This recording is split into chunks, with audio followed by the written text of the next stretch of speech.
Rob Bass, and DJ Easy Rock. Prince. Sly and the Family Stone. That's Robert Johnson. Go ahead. Oh, Sister Rosetta Tharpe. James Brown. Nina Simone. Hi, I'm Rickey Vincent. I'm a professor in African American Studies at UC Berkeley, and I teach music history in a way that tells the story of the experience of people of African descent from the early years to today's music, because it's all connected. This is Academic Review, African American Pop Music. I wrote a book called Funk, The Music, the People, and the Rhythm of the One. It talks about music of the 70s, music of the 80s. What you're listening to today, it might feel new, but it's not new. Yo. Hey yo, London go, let's go. I keep a bar like Esco. I don't know if I can speak on what Fergie's doing. For Nikki to turn the beat around. So that was a Rob Bass hit in the 80s, but that was borrowed from a James Brown production in the 70s. And that song continues on in the 2010s, and somebody's going to loop that in the 2030s. Drums of Passion. And so it was a big event in 1959. That recording was what people could get a sense of, wow, this is what was being played by folks in West Africa before they were kidnapped and brought to the Western Hemisphere. All the different styles of dance music in the West are, in a sense, efforts to recover the energy and the spirit of what Ola Tunji gave us then. When you knocked upon my door,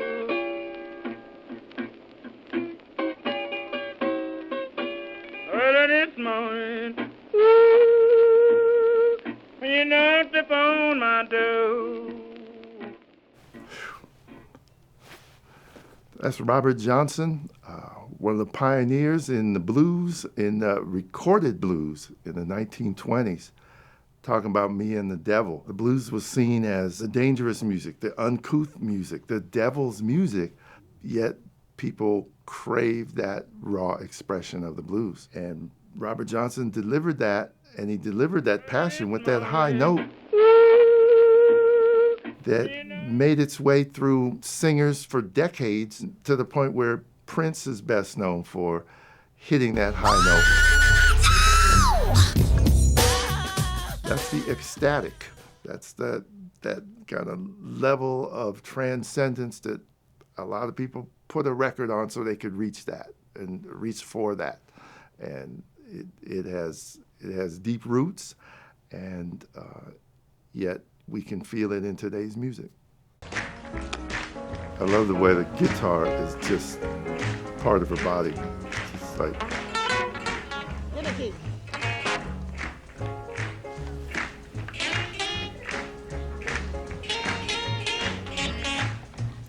Go ahead.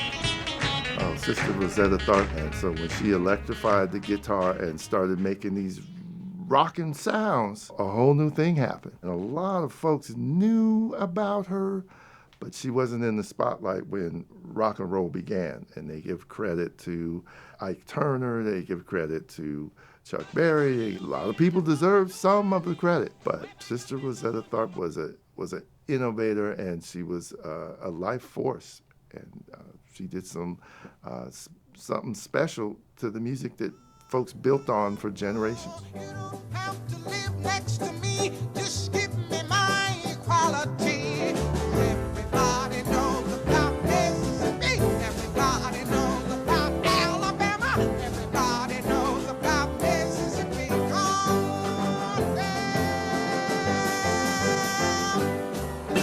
Nina Simone, Mississippi Goddamn. She says, among many things, you don't have to live next to me, just give me my equality. Up to that point in 1963, everything associated with the civil rights movement had to do with, let me have access to your business. Let me have access to your schools. Let me have access to your housing, which implied that there was a desire to integrate. And Nina Simone made it clear it wasn't really about integration. It's about liberation. That was a very bold statement by a very bold artist at the time.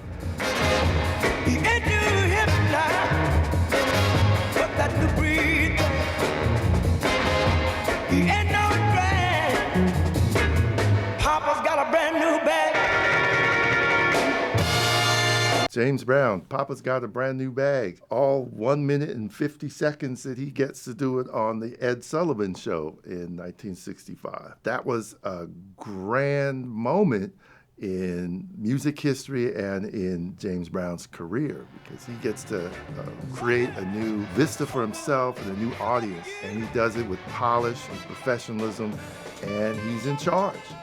And for the Negro in 1965, it was an important statement to make, that one can be in a uniform and be in authority and all these things that were required of integrating into society at that time. Within 3 years, everything would change. The goal was no longer to be presentable to white America. The goal was to be black and proud. I worked hard with my feet and with my hands. All the work I've done was for the other man. Look at it. Say it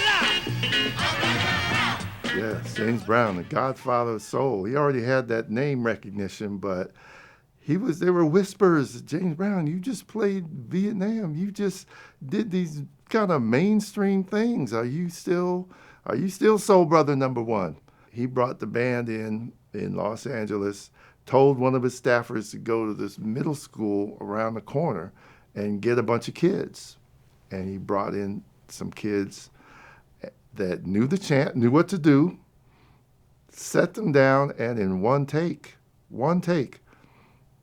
Say It Loud, I'm Black and I'm Proud was recorded, was finished. That changed the way black music was made. A lot of the blues that preceded it had emotional truth, but would be figurative. It would be, my baby left me, and I got the blues, but everybody knew that the blues was about a different kind of hard living. James Brown said, more metaphors. We're going to tell it exactly like it is. And it gave permission for other artists within months. The Temptations, Sly and the Family Stone, others started to use direct language across the racial divide.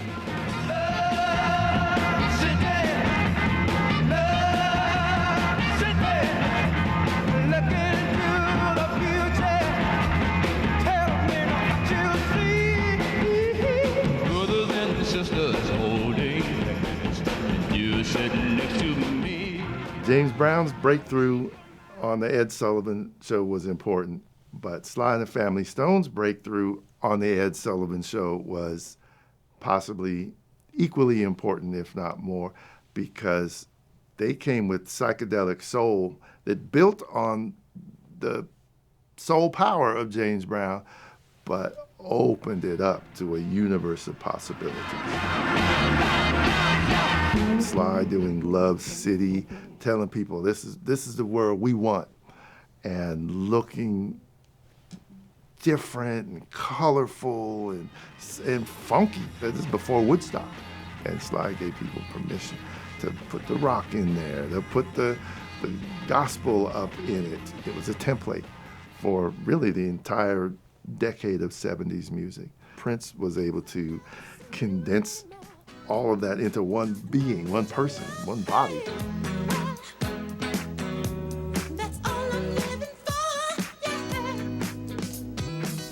Prince personified the music of the 80s because he could combine all the different music threads of the 70s and touch on the raw nerve of the 80s As you step back a little further, you can see, whoa, the Sly Stone thing is there. Well, that P-Funk groove thing is there. Well, there's a lot of JB up in there.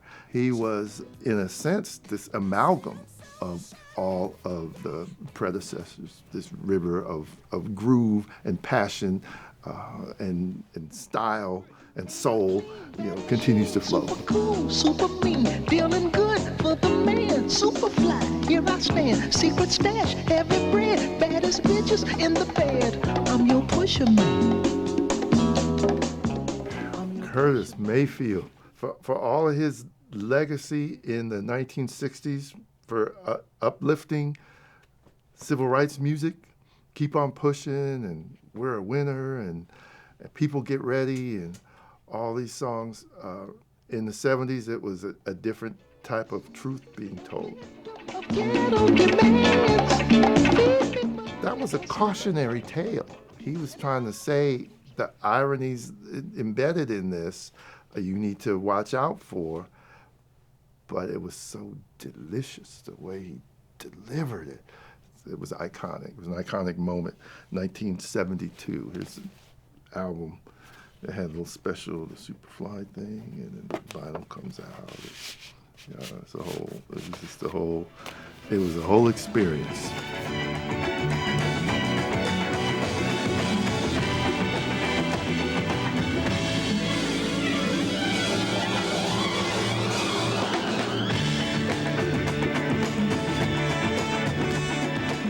Love's Theme, Barry White, Love Unlimited Orchestra. That was a #1 hit in America in 1974. And I always wondered what it was like for those symphony musicians to be hitting all those notes while this R&B section are in the room with them.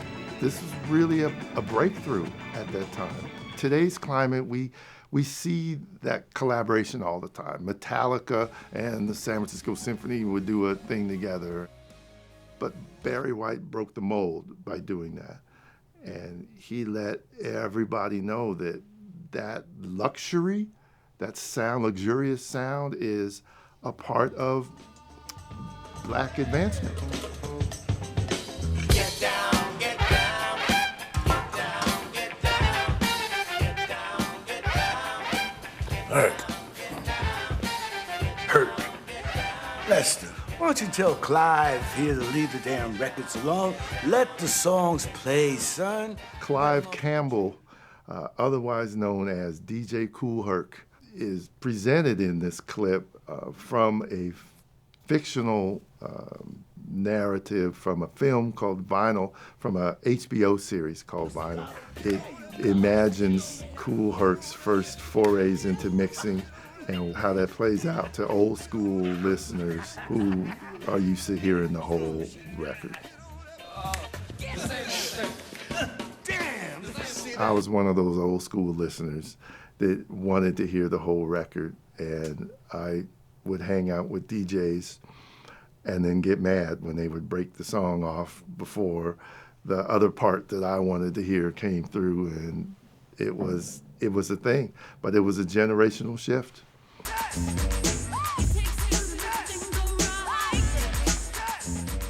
That is so hypnotic, it's hard to even pause it because it takes you away, captures what Lynn Collins and James Brown thought they was putting together, and it went to another place, and now that is got an imprint on all of our rhythmic souls in America. We see it reconstituted again and again, and that piece with Nicki Minaj on the Fergie song, it's like, I'm taking you back to back then, but I'm right now. Rob Bass and DJ Easy Rock are taking you back to the 70s when Lynn Collins and James Brown put that track together. All of this music is connected. The attitude, the groove, the passion, the immediate moment, and yet the roots of the groove are all tied together.